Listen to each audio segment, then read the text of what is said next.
Foi de guarde. Amém. Louvado seja o nome do Senhor, queridos. Amém?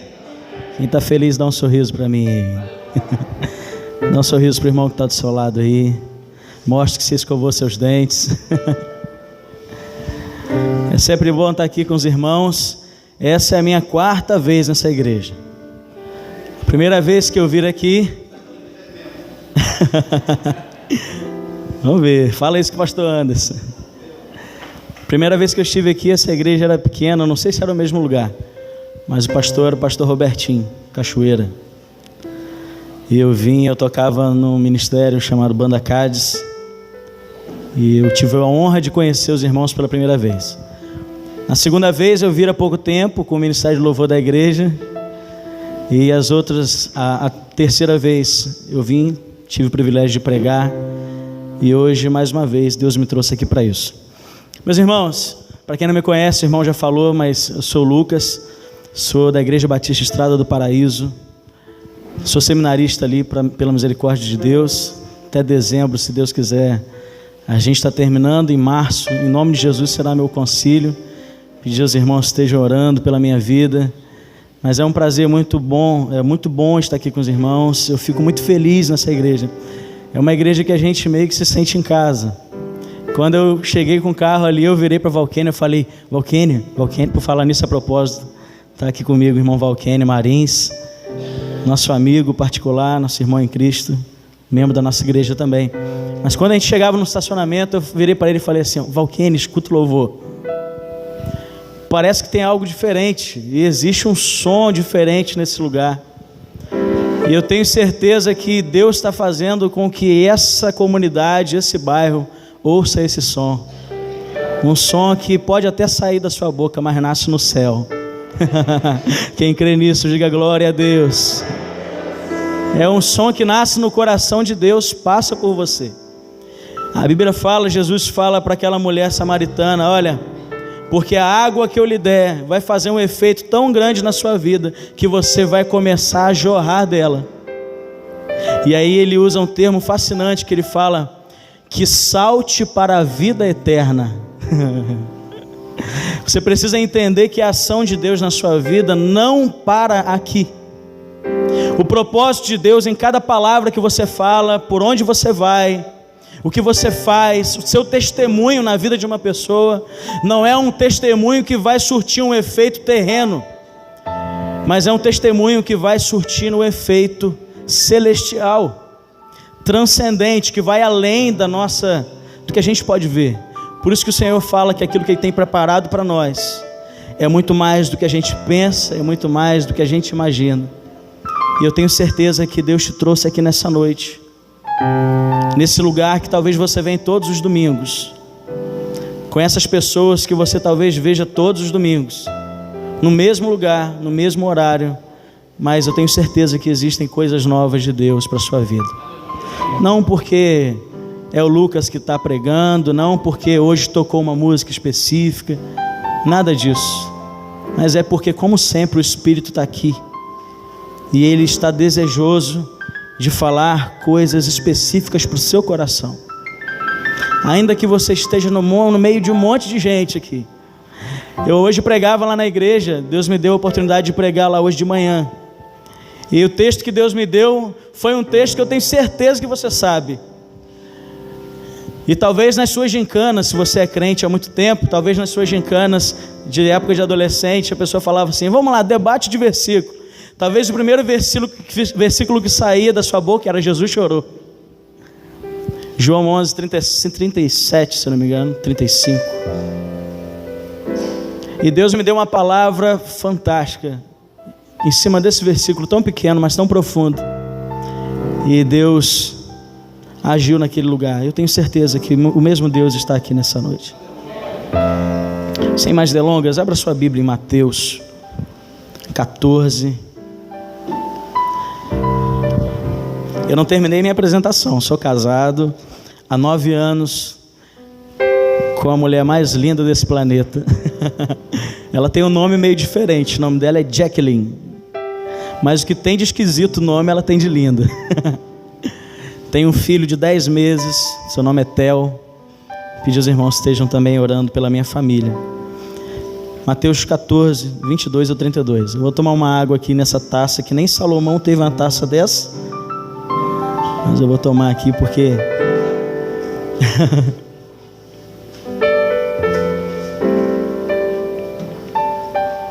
Mateus 14. Quem achou fica de pé e vai dando glória a Deus, amém? Eu sempre faço isso. É bom para você ir glorificando o nome do Senhor. Vai glorificando o Senhor. Você que achou, Mateus 14. A gente vai ler do verso 22 ao verso 32. 10 versículos. A gente vai ler rapidinho. Dá uma olhadinha do seu lado. Se tem alguém sem Bíblia, veja se seu celular está no vibratório aí, para não atrapalhar ninguém. Mateus 14, 22 ao 32. Amém, igreja? Vamos lá. Enquanto comiam... Acho que eu estou lendo errado. 22. Estou em Marcos, irmãos. Vamos lá. Logo em seguida, Jesus insistiu com os discípulos para que entrassem no barco e fossem adiante dele para o outro lado, enquanto ele despedia a multidão. Tendo despedido a multidão, subiu sozinho a um monte para orar. Ao anoitecer, ele estava ali sozinho, mas o barco já estava a considerável distância da terra, fustigado pelas ondas, porque o vento soprava contra ele. Já alta madrugada, Jesus dirigiu-se a eles, andando sobre o mar. E quando o viram andando sobre o mar, ficaram aterrorizados e disseram: é um fantasma! E gritaram de medo. Mas Jesus imediatamente lhe disse: coragem, sou eu, não tenham medo.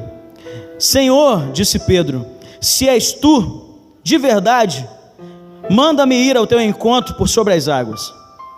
E Jesus disse: venha. Então Pedro saiu do barco, andou sobre a água, foi na direção de Jesus. Mas quando reparou o vento, ficou com medo. E começando a afundar, gritou: Senhor, salva-me! Imediatamente Jesus estendeu a mão, o segurou e disse: homem de pequena fé, por que duvidou? Quando entraram no barco, o vento cessou. Amém? Coloca a mão no seu coração aí. Peça para o Senhor revelar ao seu coração o propósito dele para você. Queria te dar essa oportunidade. Diga: Senhor, eu estou no meio de um monte de gente aqui, mas eu sei que o Senhor tem algo para mim, para falar comigo. Pai, eu queria te pedir que nada impedisse que isso acontecesse. Às vezes a gente se distrai com tão pouco, Pai, quando o Senhor tem tanto para nos dar.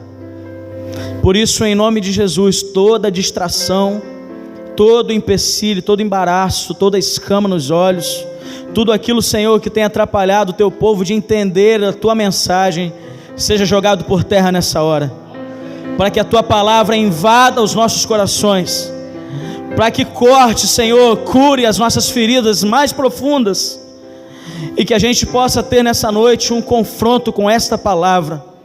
Segundo Hebreus fala que é uma palavra viva, e além de ser viva, que produz vida no nosso coração. Em nome de Jesus que nós choramos.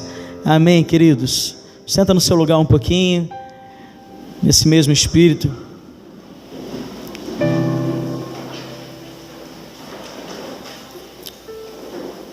Você já leu esse texto na Bíblia, né?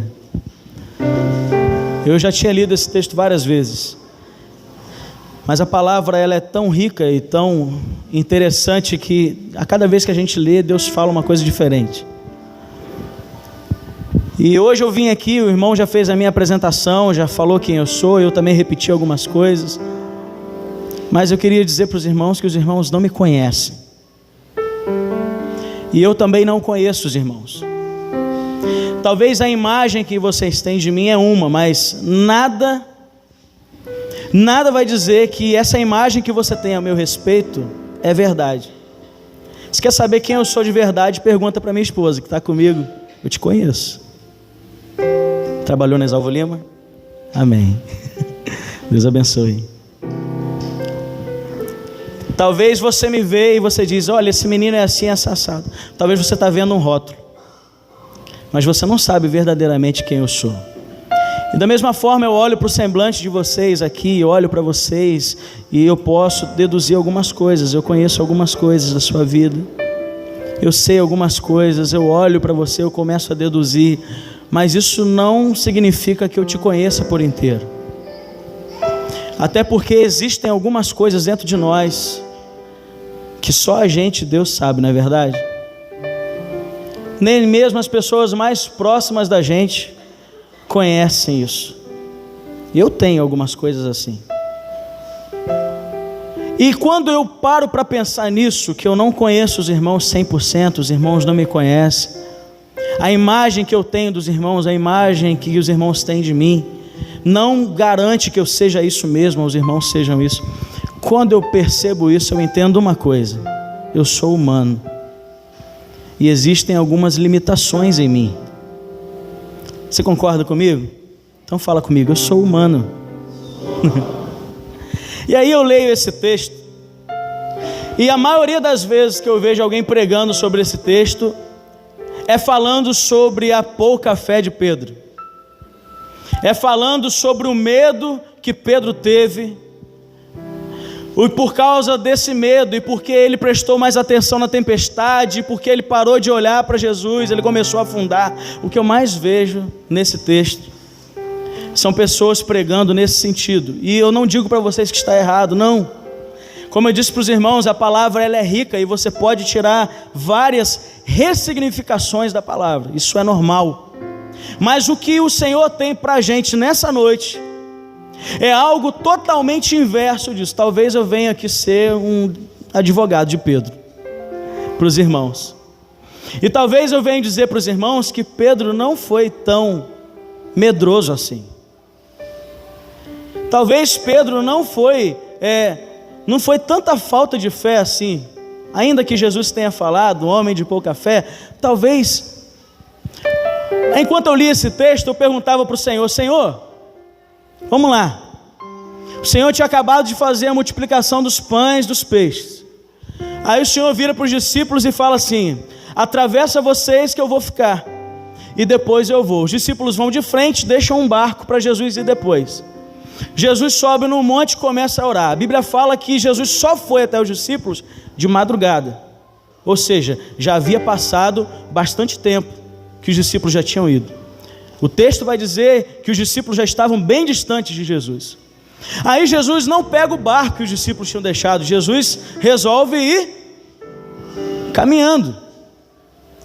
A Bíblia diz que quando Jesus chega no lugar, está acontecendo uma forte tempestade, uma ventania, o mar estava revolto, o barco revirando de um lado para o outro. E aí de repente os discípulos dentro do barco olham para o mar e veem uma pessoa andando sobre as águas. A Bíblia diz que inicialmente os discípulos pensaram que quem estava ali era um fantasma. Está conseguindo entrar na cena, meus irmãos? Para eles era um fantasma, até que Pedro fala assim: mestre, se é o Senhor mesmo, me deixa ir até aí. E aí eu vejo Pedro no meio de uma tempestade, na frente de uma pessoa em alto mar, dizendo que era Jesus, mas eles deduziam que era um fantasma. Eu vejo o homem medroso, de pouca fé, tirando o pé dele no barco seco, onde ele estava a salvo, para começar a pisar numa água. E aí a minha pergunta, quando eu li esse texto, meus irmãos, era inevitável. Eu perguntava assim: Senhor, se o Senhor chama um homem desse de homem de pouca fé, o que será que o Senhor fala de mim? Porque, meus irmãos, eu falo isso de maneira muito aberta. Eu sou líder de jovem lá da igreja há 3 anos. E sábado agora vai ser o nosso sábado jovem. O nome do nosso sábado jovem é Revolution. A gente faz umas ornamentações, a nossa igreja ela é muito alta. E aí para a gente fazer a ornamentação que a gente gosta de fazer, tem que alugar andaime. E tem uma escada que a gente tem lá, meus irmãos, que é quase da altura desse chão até o teto, para alcançar. Agora me pergunta, eu subo nessa escada? Eu subo nesse andaime? Mas nem morto. Porque eu tenho medo. E eu queria confessar isso aqui para os irmãos: eu tenho medo de altura.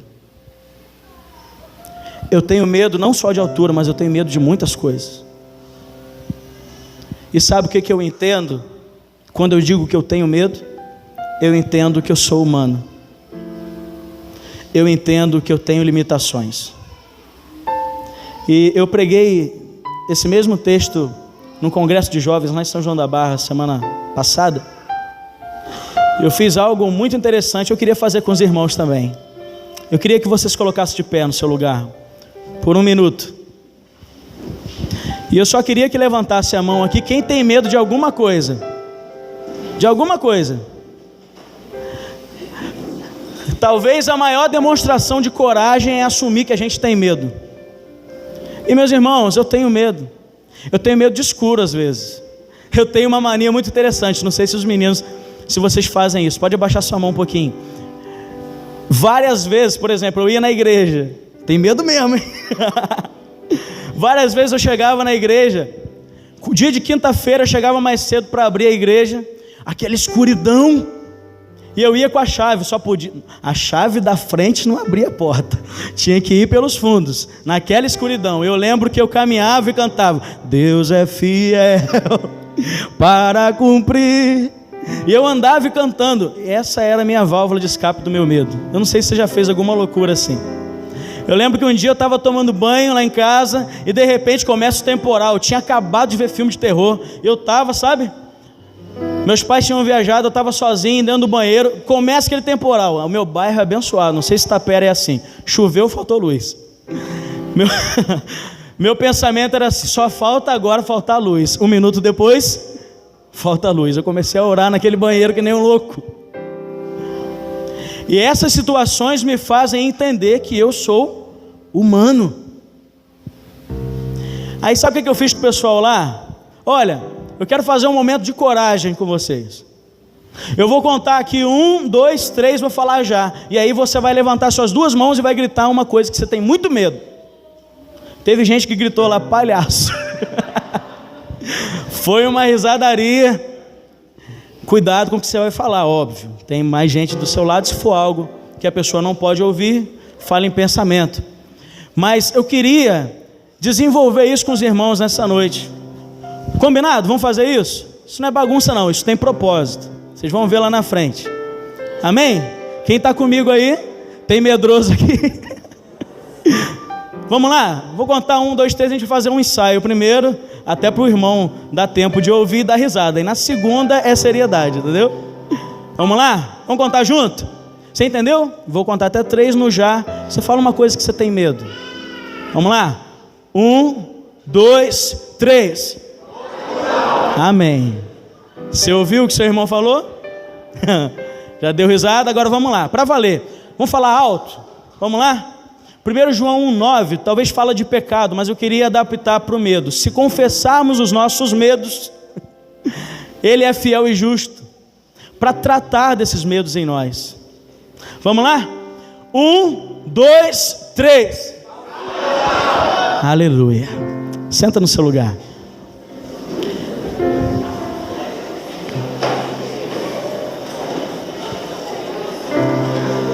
Alguém falou palhaço aí? Não, né? Eu tenho medo de altura, eu tenho medo de escuro em determinados momentos. Eu tenho medo de muitas coisas. Mas o fato de eu ter medo não faz de mim o pior dos pecadores. O fato de eu ter medo e assumir que eu tenho medo de alguma coisa faz de mim, de você, um corajoso e uma corajosa. Porque a gente está dizendo assim: olha, eu não sou super-herói, eu não sou infalível, eu sou uma pessoa que carece de alguém para vencer os meus medos. Eu sou uma pessoa que dependo de alguém ou de alguma coisa, por exemplo, a questão da minha música, para que eu possa conseguir romper os meus medos. Eu queria que você já recebesse essa palavra.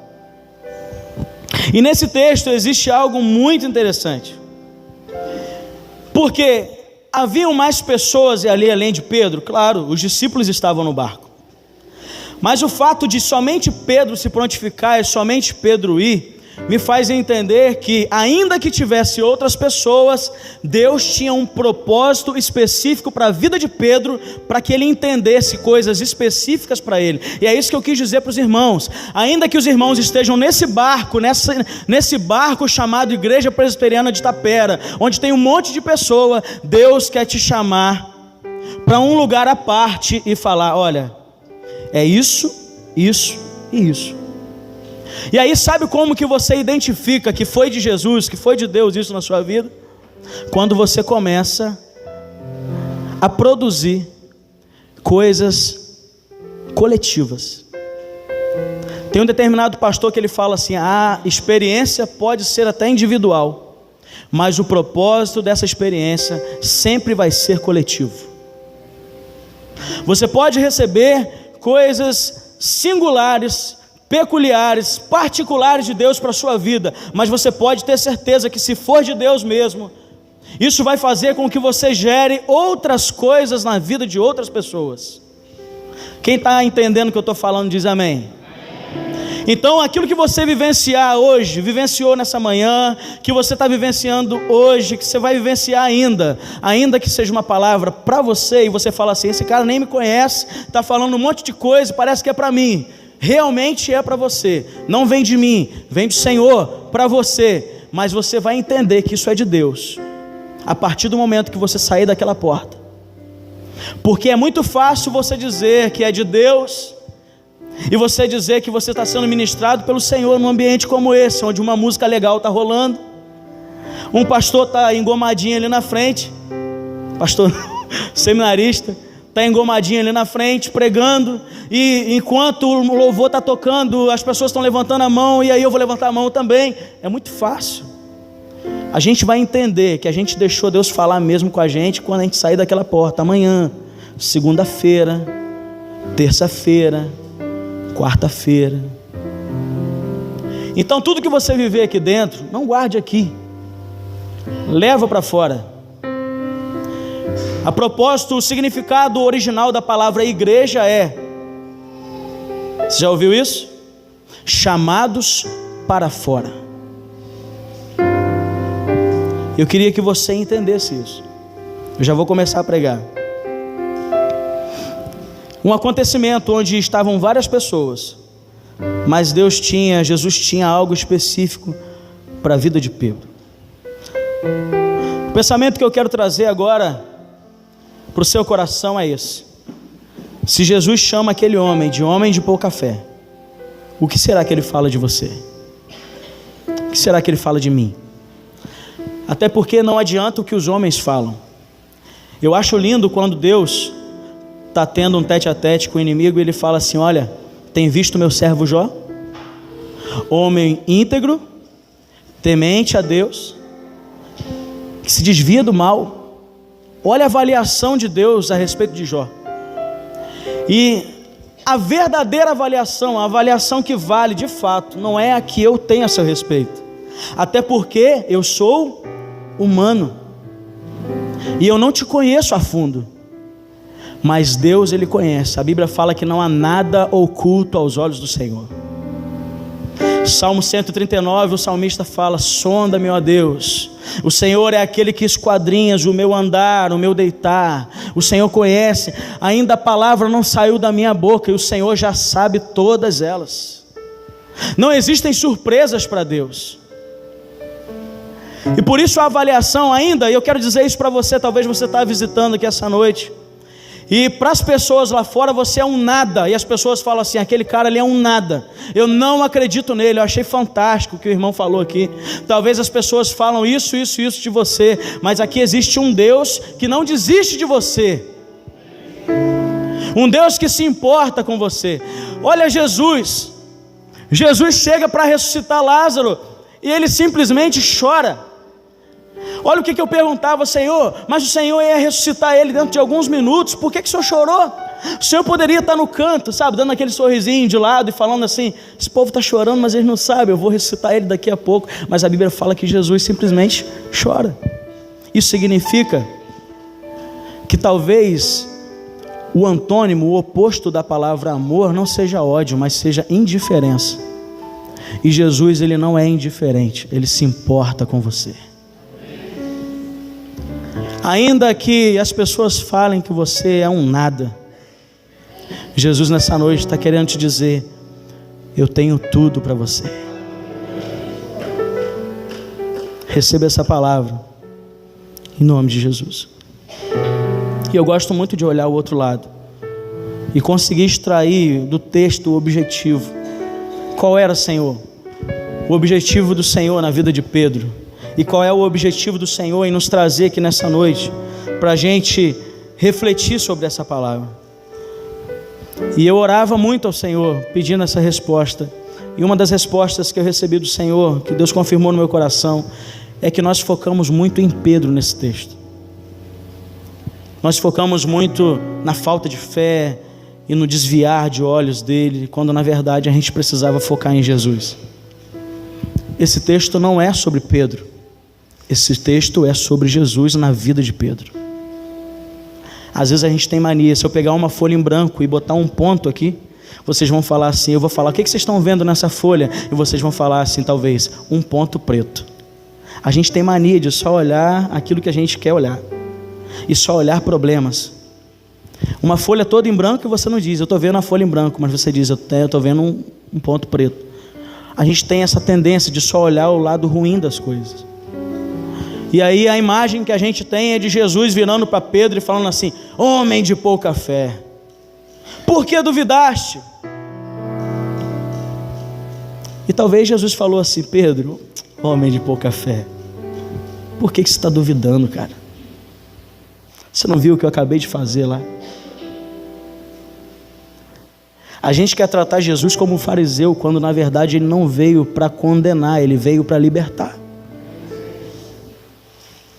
E a gente começa a interpretar Jesus como se ele fosse uma pessoa que viesse para acusar. Ele não veio para acusar ninguém. Ele veio para libertar, para trazer entendimento de Deus na vida das pessoas. A Bíblia fala em Hebreus capítulo 1 que Ele é a manifestação plena de Deus. Aleluia. Glória a Deus. E por isso o objetivo desse texto não é trazer uma espécie de reprovação na fé de Pedro. O foco aqui não é Pedro, mas sim Jesus. Pedro teve medo. Assim como eu e você temos medo, e eu não estou falando da boca para fora, vocês acabaram de se colocar de pé e dizer isso. E se fosse você no lugar de Pedro? Você tiraria o seu pé do barco sequinho e visse uma pessoa no meio do mar andando, e você pensando que era um fantasma? Você teria coragem? Seja sincero, você teria coragem de colocar o seu pé? Porque a princípio era um fantasma, havia dúvida, eles não tinham certeza que era Jesus. E eu consigo entender aqui que ter medo significa apenas uma coisa: nós somos humanos e nós precisamos de ajuda. Ter medo não significa falta de fé. Ter medo não te faz e nem te coloca no pódio dos pecadores. Não. Eu acho que eu já falei isso aqui na outra vez que eu preguei, mas custa nada repetir. Deus não quer de nós pessoas perfeitas. Deus deseja que a gente seja sincero. A Bíblia diz que um coração quebrantado, sincero, contrito na presença de Deus, isso mexe com o coração dele. Ele não despreza um coração quebrantado e contrito.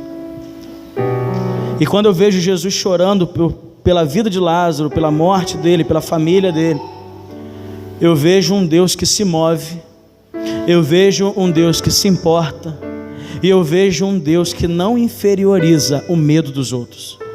Muito pelo contrário. Um Deus que detecta o medo e oferece ajuda. E aí eu quero trazer para essa igreja, que eu também faço parte. Está repreendido esse negócio: eu sou da igreja tal, eu sou dessa igreja, só que eu congrego em lugar diferente. Nós somos o corpo de Cristo. E aí a responsabilidade da igreja talvez seja exatamente essa. Porque é muito diferente a gente ter pena e compaixão das pessoas. Porque ter pena é você contemplar a situação de medo da pessoa e não fazer nada. Agora, se compadecer e sentir compaixão é quando você verifica o medo, verifica a dificuldade, mas em seguida você faz alguma coisa. Eu vejo um Jesus fazendo exatamente isso. Ele vê Pedro com medo, Pedro começa a afundar, a Bíblia diz que Pedro pede socorro, e olha que interessante, quando Pedro pede socorro para o Senhor, já não é mais fantasma, ele fala: Jesus, salva-me. Interessante isso, porque muitas vezes o medo faz a gente enxergar algumas coisas que a gente não estava enxergando antes. Porque quando Deus quer tomar o controle das nossas vidas, entenda isso, se você não gravar nada dessa mensagem, grava isso.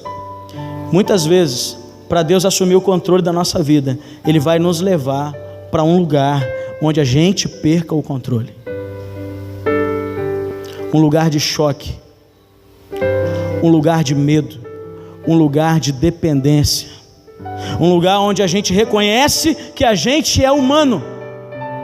Ainda que a gente seja membro de igreja há 50 anos, batizado nas águas há 50 anos, dizimistas fiéis, isso não faz de nós crentes super-heróis. Nós somos crentes, lavados e remidos pelo Senhor Jesus, mas ainda assim Ele nos fez humanos, com sentimentos humanos, com dores, medos humanos. E é exatamente por isso que Jesus fala em João capítulo 16, verso 33: essas coisas vos digo para que tenhais paz, porque neste mundo vocês vão ter aflições, mas tende bom ânimo, porque o mundo foi vencido por mim. Então não adianta você achar que você vai aceitar o Senhor Jesus, seus medos vão acabar. Não vão acabar. Os seus problemas vão acabar. Não vão acabar. Meus irmãos, eu já sou quase um pastor formado, e eu admito aqui nesse púlpito que eu tenho medos. Para chegar aqui, a gente vem com as pernas tremendo. Talvez você fale assim: é muito fácil pregar a palavra. Isso aqui não é oratória, meus irmãos. Ainda que a gente tenha aula de oratória, quando chega aqui é totalmente diferente. E eu vou te dizer uma coisa, se eu não me engano foi pastor Russell Shedd, uma vez ele falou assim: olha, se esse calafrio que você sente na hora de pregar acabar, para de pregar. Porque é exatamente esse medo, esse calafrio que faz você entender que não é você quem faz, é o Espírito Santo. Por isso, todas as vezes que você sentir medo na sua vida, eu estou falando para você, crente há anos ou há dias ou há minutos, talvez você se converteu agora na hora do louvor, quero te dizer uma coisa: os medos não vão passar. O que vai mudar é só o seu posicionamento diante desse medo, e isso é o que importa. Por isso que Jesus fala: é possível ter paz em meio à guerra. A Bíblia diz que Jesus, Ele é o maravilhoso conselheiro, Ele é o Deus forte, Ele é o príncipe da... E aí vem uma frase linda que eu ouvi certa vez um pastor falando: quem vence a guerra não é o príncipe da guerra, é o príncipe da paz.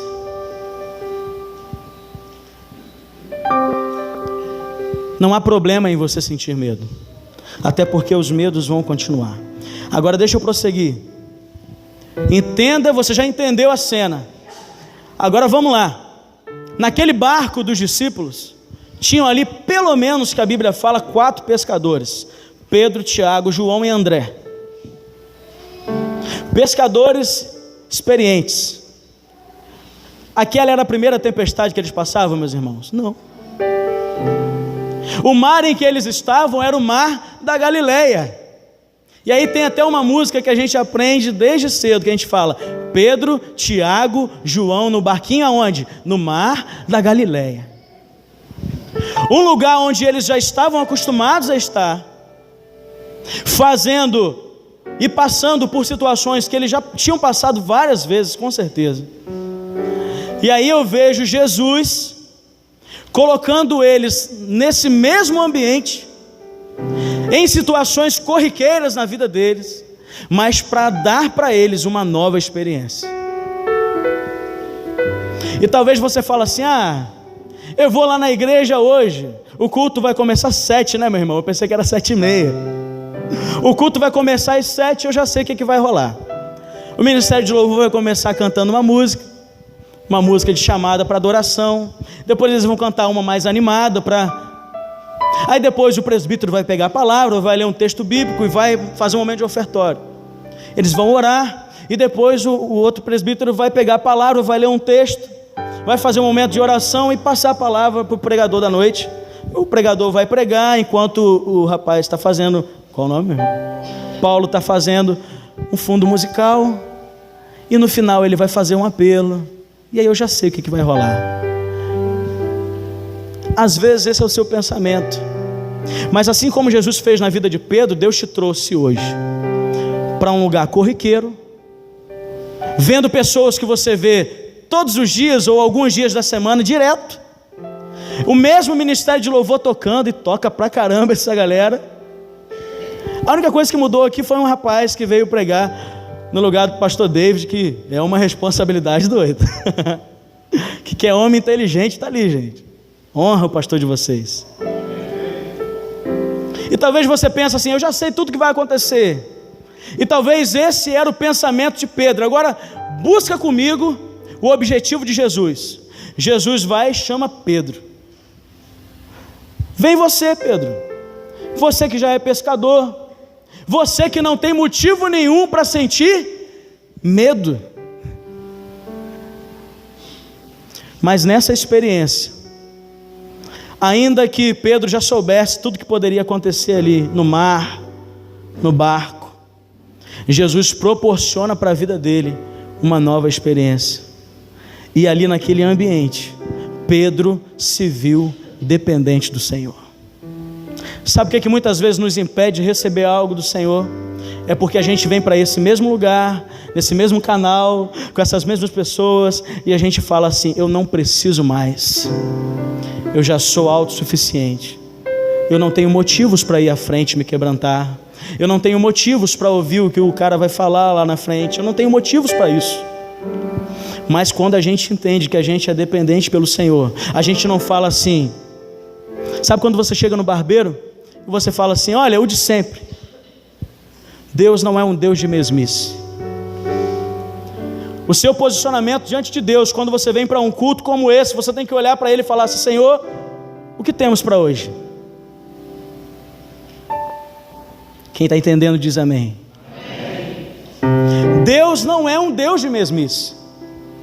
Ainda que o ambiente seja o mesmo, Deus sempre tem novidade para você. O que faz muitas vezes não acontecer é o nosso coração não estar disposto a receber isso, porque a gente acha que a gente não tem motivo mais para ter medo. A gente acha que a gente é autossuficiente. E um mar, quantas vezes eu já pesquei nesse mar? Mas chega no momento em que Pedro se vê afundando naquele mar que ele conhecia tanto. Jesus queria levar Pedro a uma experiência jamais vivida naquele mar, uma experiência desconhecida. Algo novo de Deus para você, meu irmão. Há algo novo de Deus para a sua vida nessa noite. Por isso, ainda que você conheça o ambiente onde você está, o desejo do Senhor é que você sempre viva novas experiências. E receba isso em nome de Jesus. Se for preciso, Ele vai te colocar no meio de uma tempestade para você entender isso. Se for preciso, Jesus vai te colocar no meio de uma ventania. Sabe quem colocou aqueles discípulos lá? Jesus. Olha Jesus criando o ambiente. Vai vocês de frente e depois eu vou. Vai vocês de frente, porque quando eu chegar, eu vou chegar na hora certa, no momento certo, para que vocês consigam compreender o que eu quero falar com vocês. Vai para o ambiente de descontrole, Porque é nesse ambiente de descontrole, onde você se vê sem saída, que eu começo a agir na sua vida e começo a assumir o controle do seu coração, da sua mente, dos seus desejos, dos seus sonhos. E aí a gente cai, porque tudo que a gente vê nesse texto é a falta de fé de Pedro, é o medo de Pedro, como se a gente não tivesse medo, como se a gente fosse super-herói, e a gente fosse um Chapolin colorado e chegasse palma a palma, não priemos cânico. A gente não é Chapolin colorado, a gente não é super-herói, a gente é humano. Por isso nessa noite deixa Deus te levar para um lugar de descontrole. Se destrava em nome de Jesus. Talvez o inimigo use acusações do passado, coisas lá de trás, e faz você chegar nesse lugar e você ficar, sabe, não só com os braços cruzados, mas com o seu coração travado, com a sua mente intransponível para receber a palavra dele. Por isso nessa noite, em nome de Jesus, se destrava para aquilo que o Senhor quer falar. Entra num estado de descontrole e deixa o Senhor assumir aquela cadeira, aquele trono no seu coração, e você saia daqui dessa noite dizendo: Senhor, no meu coração existe um trono, e quem está sentado nesse trono não sou eu, é o Senhor.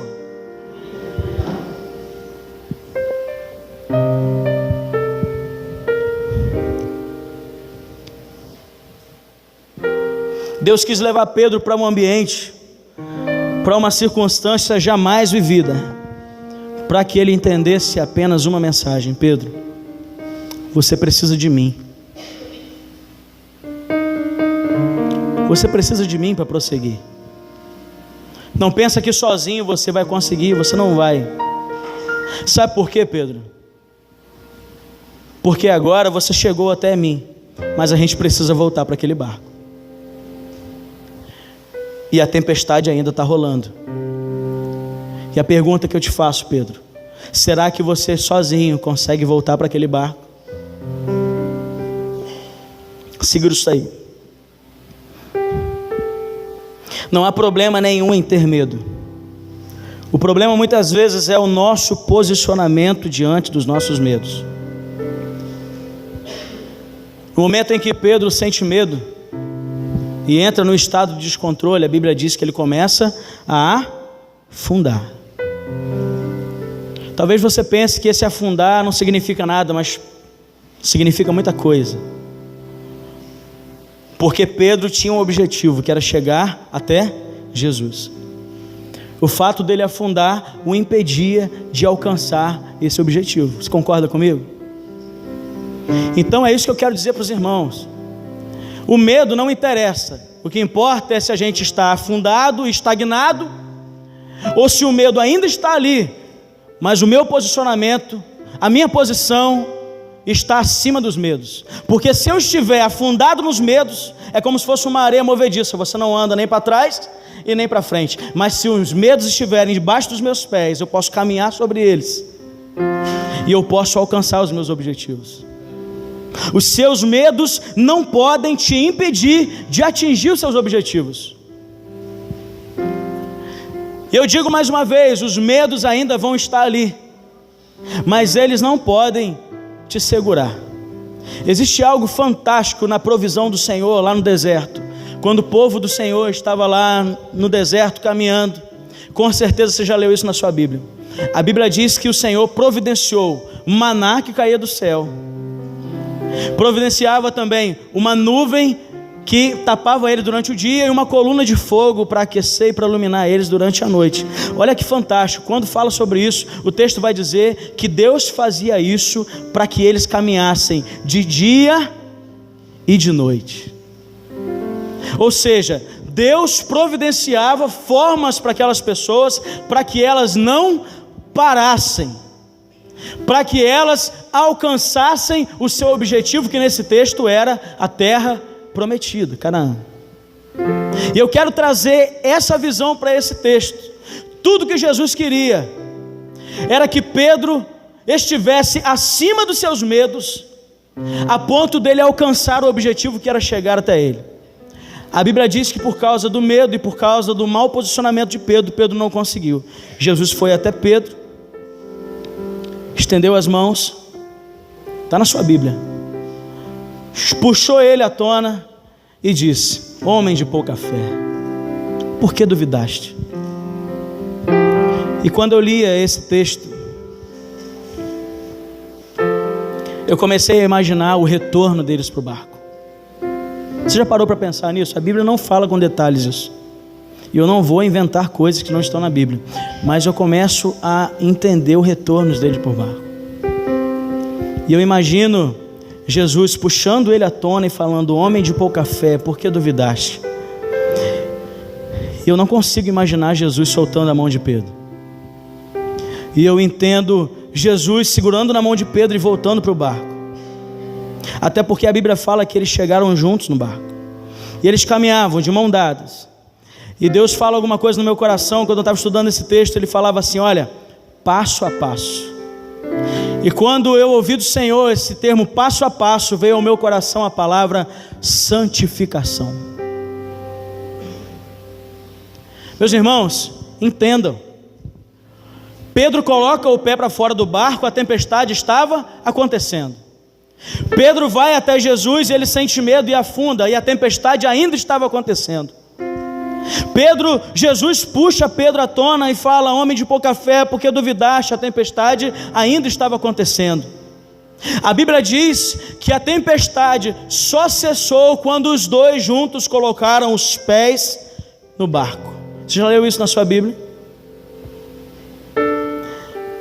E aí esse retorno, o seu objetivo é chegar até Jesus. E quando você chega até Jesus, isso não significa que acabou a caminhada. Vocês precisam voltar juntos para o barco. E esse retorno de Jesus com Pedro para o barco, o Espírito Santo ministrou no meu coração essa palavra: santificação. Não foi preciso a tempestade passar para Pedro entender que quem estava ali realmente não era um fantasma, era Jesus. E que Jesus, salvando ele daquela situação, só com Jesus, de mãos dadas com Jesus, ele poderia retornar para o barco. Até porque a tempestade ainda rolava, os medos ainda estavam ali. Mas a diferença é que junto com Jesus nós caminhamos acima dos nossos medos. De mãos dadas com o Senhor, nós caminhamos acima dos nossos problemas. Tem uma frase aí muito corriqueira que você com certeza já ouviu muitas vezes, já leu muitas vezes: não fale para Deus o tamanho do seu problema, mas fale para o seu problema o tamanho do seu Deus. Só entende isso quem está de mãos dadas com o Senhor. Nós não pregamos um Jesus tabajara. Nós não pregamos um Jesus que aceita ele, seus problemas vão acabar. Nós não pregamos um Jesus que instantaneamente vai tirar todos os seus medos, não. Nós pregamos um Jesus que vai te colocar na posição correta, que vai te colocar num ambiente onde ele vai assumir o controle da sua vida. E a partir dali, a sua vida não será um desgoverno, mas será governada por ele. E de mãos dadas com eles, passo a passo. Diga para o seu irmão aí: passo a passo. Pode falar com quem está atrás? Diga: passo a passo. De mãos dadas com o Senhor, ainda com medo, ainda reconhecendo que a gente é humano, passo a passo, a gente vai chegar no barco. Sabe que barco é esse? Um barco que não haverá mais tempestade. Um barco que não haverá mais dor, não haverá mais doença, não haverá lágrimas. E Ele enxugará dos seus olhos toda lágrima. Eu estou falando do céu. Eu estou falando que ainda que você encontre Jesus, ainda existe uma caminhada para o céu. E para você chegar lá, você precisa estar de mãos dadas com o Senhor, passo a passo. Entenda uma coisa: você não pode parar. Ainda que hoje você esteja a 100 por hora, amanhã você vai estar a 120, mas depois de amanhã você vai estar a 80, depois de amanhã você vai estar a 60, a 40, não importa. O que importa é que você não soltou das mãos dele, e você não vai parar por causa disso.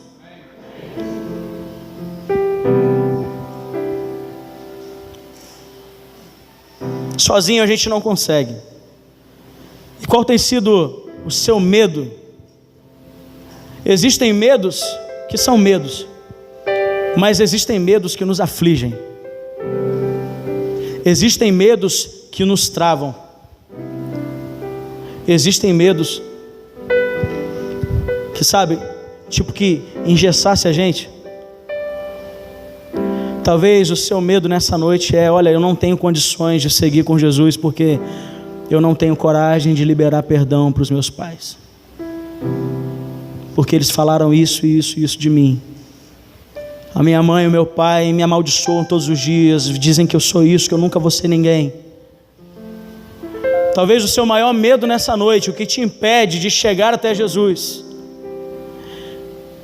seja algum tipo de vício. Você está pensando que eu estou falando de droga? Pode ser. Está pensando que eu estou falando de bebida? Também pode ser. Mas talvez o seu vício no WhatsApp, o seu vício em pornografia. Até porque quando a gente tropeça, a gente não tropeça em montanha, a gente tropeça em pedras pequenas. Aquilo que a gente julga ser pequeno é justamente aquilo que está fazendo a gente tropeçar. Quem já tropeçou num morro aqui do Itaoca? Ninguém. Um problemão que seria no nosso caminho, mas a gente tropeça em pedrinhas que a gente julga pequenas. São nessas pedras, são nesses pecados e medos ocultos que tem travado a gente, são nessas coisas que a gente diz que não tem nada a ver, que a gente fala, não é isso. São exatamente nessas coisas que talvez Deus te trouxe aqui para dizer: olha, eu preciso te levar para um lugar de descontrole, porque eu preciso assumir o controle total da sua vida. Talvez sejam essas pedrinhas, coisas que você julga ser pequena, mas que são essas coisas que têm te atrapalhado. E você diz assim: o meu maior medo é chegar para aquela pessoa e conversar com ela, porque aquela pessoa me machucou muito, e eu me decepcionei muito com essa pessoa. Pessoas que foram machucadas um dia têm uma forte tendência em machucar outras pessoas. Você sabia disso? Por isso, ao invés de nós como igreja procurarmos machucar mais as outras pessoas, vamos gerar cura para elas. Quando alguém te machucar de alguma forma, para de ficar machucando de volta, gera cura para o coração dela. Amém, meus irmãos? Porque pessoas machucadas machucam muito. Eu me lembro de uma coça que eu levei da minha mãe quando eu era pequeno, e eu jamais vou esquecer. A minha mãe me pegou cortando um pé de acerola que ela tinha plantado, e a minha mãe me deu uma coça. No momento do calor ali, ela me deu uma coça. Só depois que ela já tinha me batido muito, ela virou para mim e falou: por que você cortou aquele pé de acerola? Eu falei: eu queria fazer uma surpresa para você capinando no quintal.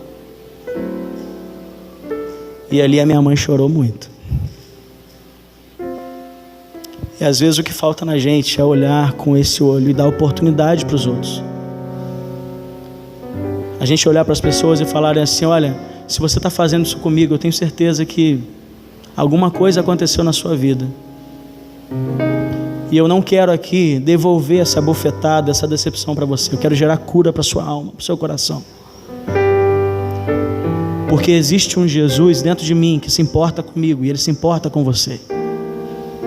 E tudo que Ele quer agora é segurar na sua mão, assim como Ele segurou na minha, e dizer o que está lá em Isaías 41, 10 e 13: não temas, porque eu sou contigo.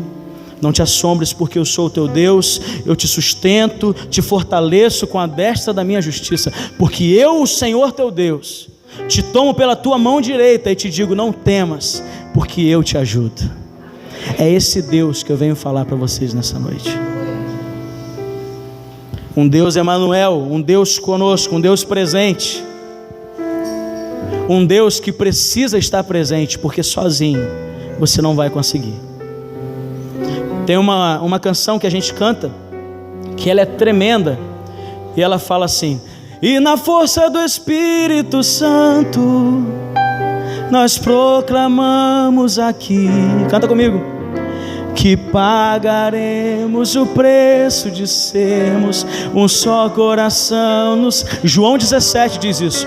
E por mais que as trevas militem e nos tentem ser, pode pegar na mão do seu irmão, levantar e dizer: com os nossos olhos em Cristo, unidos iremos andar. Só vocês digam isso mais uma vez. E na força do Espírito Santo, aleluia, nós proclamamos aqui que pagaremos o preço de sermos um só coração no Senhor.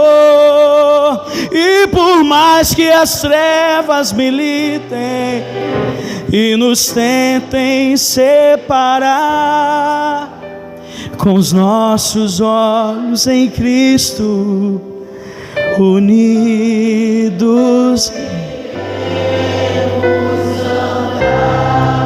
aleluia. Meus irmãos, é na força do Espírito Santo.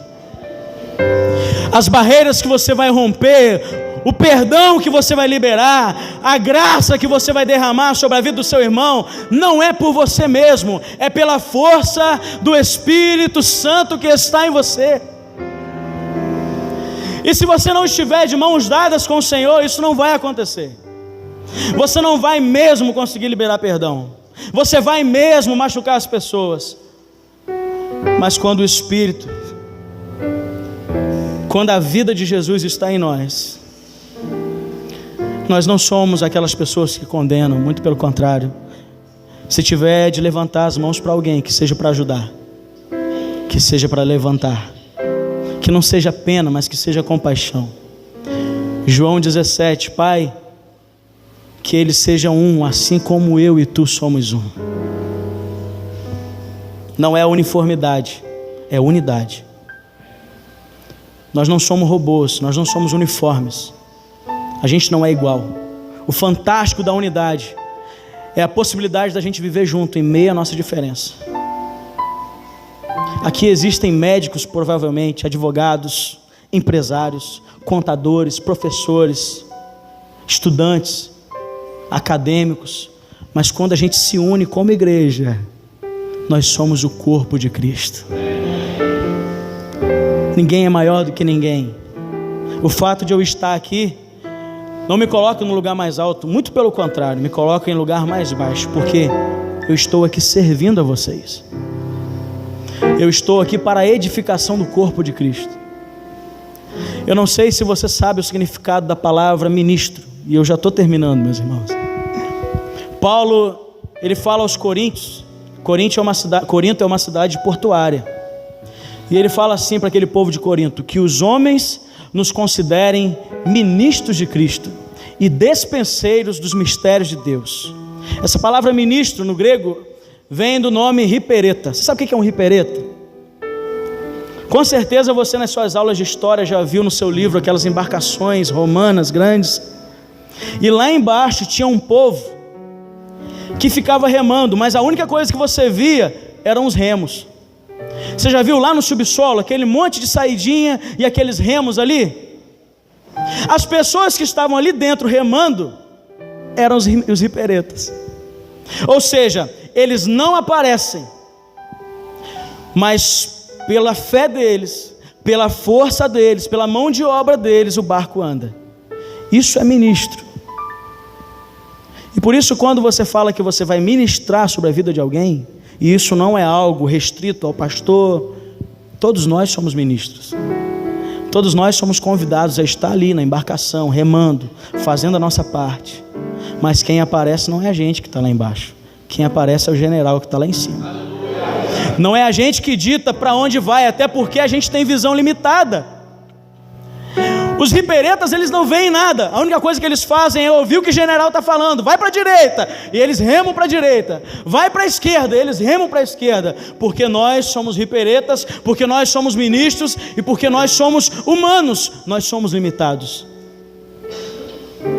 Mas se existe um Jesus de mão dadas com a gente, Ele vai dizer: olha, vai para a direita, vai para a esquerda, para aí, segue em frente. Isso é ser ministro. Ser ministro é simplesmente ouvir a voz de Cristo e deixar Ele dizer o que você tem que fazer. Isso é ser ministro. E eu creio que Jesus está aqui e Ele já falou ou quer falar ao seu coração. Vamos juntos, um passo após o outro. Não pensa que uma vida comigo é uma vida de fast food, que você chega em 5 minutos a sua vida. Por isso que muitas pessoas erram esperando o vício cessar, esperando, sabe, a sua vida de pecado acabar, para depois, não. A vida com Jesus é diga comigo, passo a passo. Por isso eu queria te convidar nessa noite, dá suas mãos para o Senhor. Talvez você sente que a sua vida está uma estagnação completa. Eu não consigo, Lucas, sair do lugar. Eu trabalho, não vejo fruto do meu trabalho. Eu falo dentro de casa e parece que ninguém está ouvindo o que eu estou falando. Talvez o que falta é você agarrar nas mãos do Senhor e dizer: Senhor, eu não consigo, socorro. Será que você está precisando falar isso para o Senhor nessa noite? O Senhor quer te convidar a andar acima dos seus medos, acima dos seus problemas, acima dos seus achismos, acima do que você interpreta de A ou B. Não interessa. Ele quer te fazer caminhar por cima disso tudo. Não tente caminhar sozinho nessa tempestade, porque você vai afundar. E o apelo dessa noite talvez seja algo muito diferente, porque o meu apelo é para gente corajosa. Eu queria chamar aqui à frente só homens e mulheres de pouca fé, assim como Pedro. Eu queria que você saísse do seu lugar e nós vamos orar juntos ao Senhor. Se você sentiu o desejo, se você acha que você carece do Senhor, se você acha que você precisa estar de mãos dadas com o Senhor. Senhor, eu sou um homem, eu sou uma mulher de pouca fé.